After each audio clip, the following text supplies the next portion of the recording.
Alright, so this is an unsponsored and unpaid review of the Mirthworld Android 13 car radio for the 14 through 19 Highlander.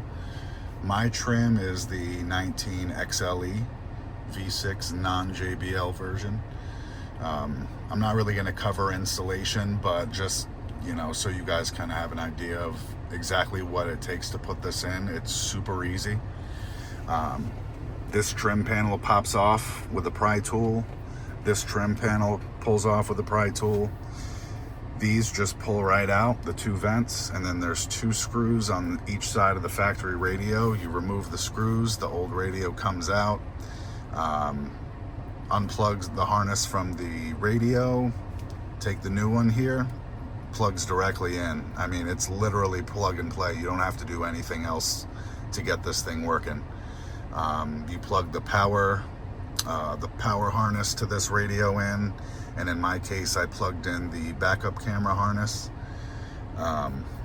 plugged it into the factory harness, and that was it. It's worked ever since, no issues. My particular application, I did not want to use the included backup camera. I wanted to use the factory one. I just think aftermarket backup cameras look goofy on the back of cars. I just don't like the way it looks. So I'm using the factory backup camera. As you can see, it works. The quality isn't amazing, but it's plenty good. I mean, personally, I'll take the little bit of hit in quality to not have that big goofy thing on the back of my car, but that's just me. Other reviews say the backup camera that comes with this looks really good, but I cannot confirm. But factory backup camera works perfect. Now this thing, you can connect it to Wi-Fi, either your home Wi-Fi, or you can turn on your mobile hotspot, give this thing Wi-Fi, and you can get access to the Google Play Store. I have confirmed that this works. I played some YouTube videos on it. It is a 1080p QLED display, and this thing looks really good. Like, the video is not going to do justice to how good quality this screen is. The resolution is really good. As far as that goes, it's 10 out of 10 for me. And I am nitpicky with screen quality, and I mean, even looking at it up close, this thing looks really good. Couple things to note. The settings, you got your wireless LAN settings if you want to connect it to Wi-Fi. Device settings. It's basically an Android tablet converted to be more compatible with a car. So if you're familiar with Android phones or tablets, it's going to be very familiar to you when you get into the settings. There's a lot of features in here that are model specific and feature specific. So if your car does not have a feature that this has an option for, you obviously can't use it. There's not a whole lot in the settings you're going to mess with too much. Mainly with this unit, at least in my application, all I cared about was having AndroidAuto and CarPlay, an equalizer. This thing does have a full-on equalizer on it, so you're going to get much more control over the quality of your sound coming out of the speakers with this unit as opposed to your factory radio. So this is just the way I like mine set up. You can tailor yours to however you want it. You got settings in here. This is for your low frequencies and your high frequencies. So I set my equalizer like this, and then I just boosted the high frequencies and the low frequencies a little bit, and the audio quality is very, very good. I haven't replaced the factory speakers yet, but I will be very soon. So you got your equalizer, your car settings. This will give you, your cruise range. If you go to your tire information, I cannot figure out how to change this to PSI. So, I'm just going to have to learn how to read the KPA measurement.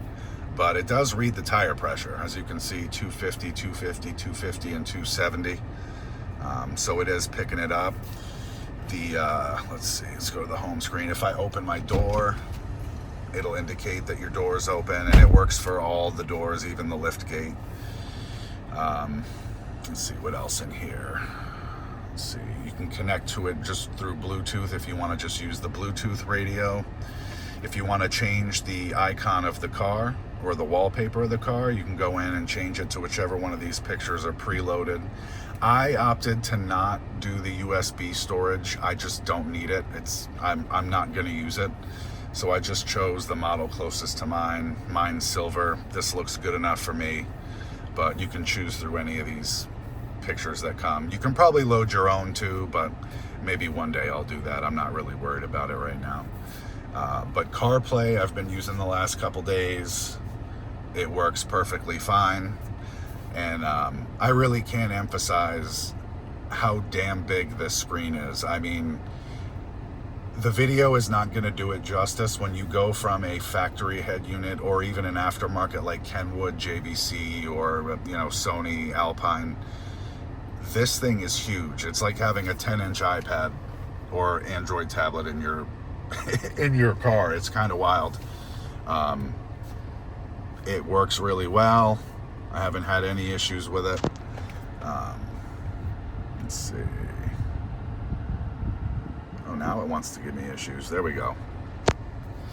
I think it's my phone, because my phone's being very sluggish right now because it's super hot. I'm in Florida. Yeah, now it's catching up. Because CarPlay works off your phone, so. And my phone has given me the overheating warning a couple of times now. But overall, I've been driving with this thing the last 2 days, pretty far distances, and it's worked very good. Aside from my phone being a total POS right now, because it's, I don't know, 102 degrees outside, apparently. Upper 90s. But, yeah, this thing has been very good. I am super happy with it. And I mean, as opposed to having the factory radio, I mean, you can see when I click on stuff, it's not sluggish at all. It goes into everything pretty quickly. You can clear out the apps.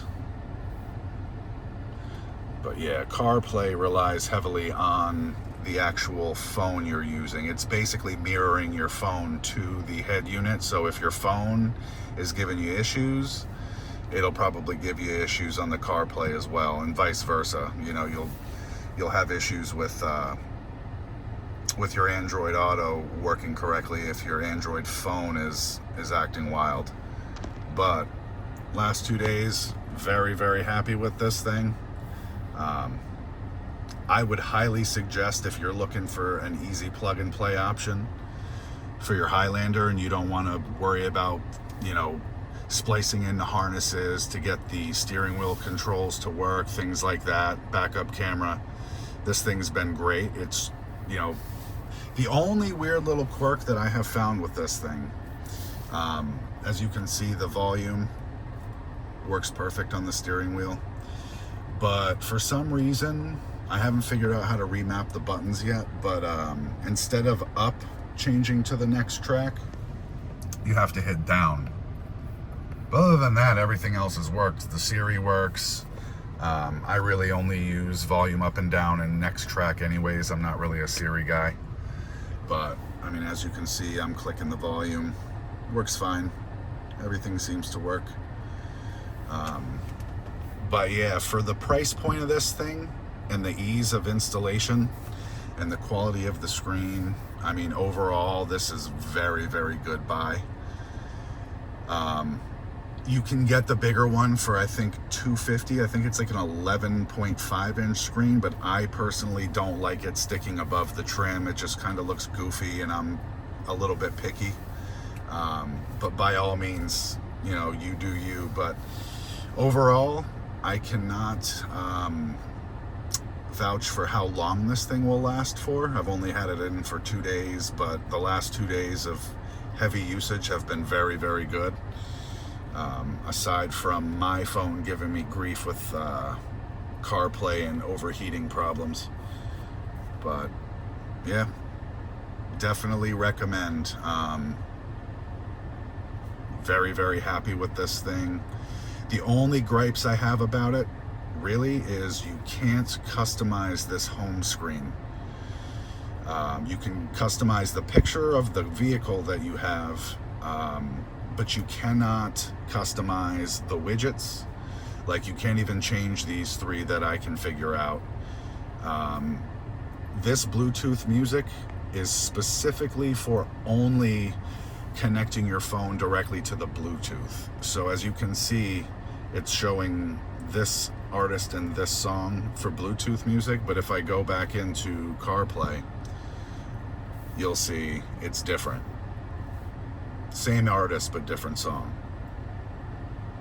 Well, it's showing the same one, but it was a different artist for days, I think, because I connected to it earlier.